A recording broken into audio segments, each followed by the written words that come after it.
Good news story. Now everyone can get going and start yelling at each other again. Kia ora. Gareth Hughes.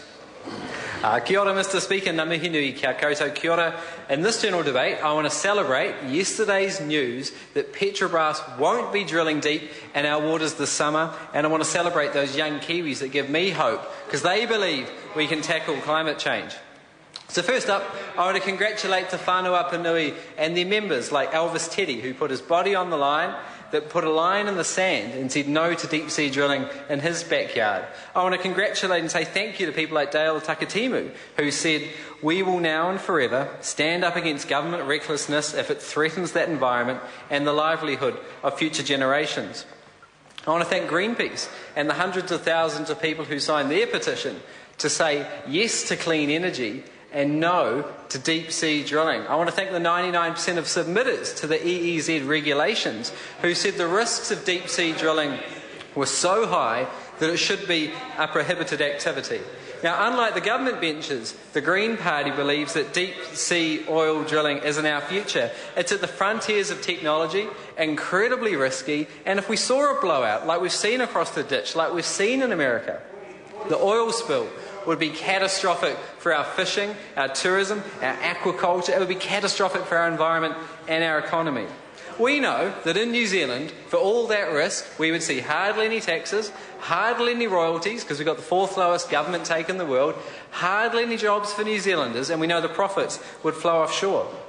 And I think it's important to recall that while the government's picked this as their big economic winner for the economy, that it was the government, the Prime Minister, that slavishly rolled out the welcome mat for the Brazilians. They gave them tens of millions and other companies in subsidised seismic surveys. We saw them literally amend the legislation with permissive EEZ legislation, and we even saw the government call out the Navy to protect the Brazilians from a single iwi fishing boat.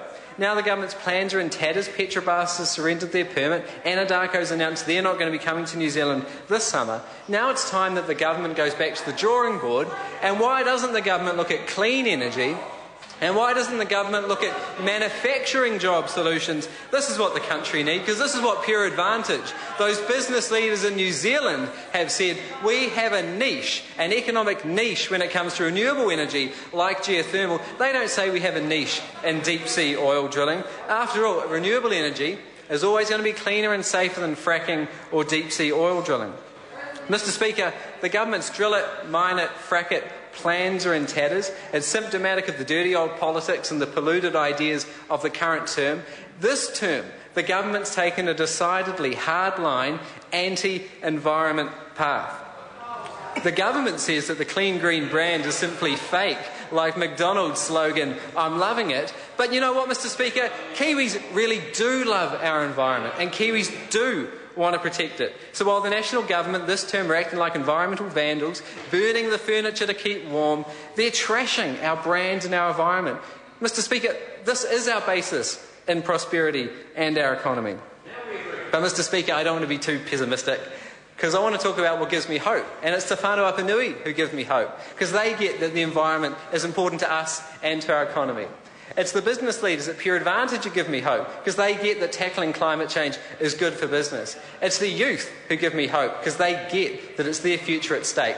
This weekend, Mr. Speaker, we've got 600 plus young Kiwis in Pacifica converging on Auckland for PowerShift, the climate change conference, and we've got a handful of youth delegates over in Doha. These guys are inspirational, Mr. Speaker, because despite what the government's doing, which is relentlessly attacking the environment, attacking scientists, disgracefully weakening the emissions trading scheme, they're walking entirely out of the Kyoto Protocol. These guys aren't giving up. These guys, they say that since the government has clearly shown they're not going to act on the fundamental environmental, economic, but most of all moral challenge of our time, they're going to act. Mr. Speaker, I believe that we can put our science-based, global, long-term interests first above the short-term, narrow, vested corporate interests we see from the current government. Mr. Speaker, I think that New Zealand does matter to the world, and I think that we can be leaders, because after all, the answers are obvious, they're available now, and they are going to benefit our economy. Because, Mr. Speaker, ultimately tackling climate change is about jobs in energy efficiency, smart farming, clean energy. Mr. Speaker, tackling climate change, the big issue of our day, is about the economy. Thank you, Mr. Speaker. Colin King. Mr. Speaker, what we heard from that Green member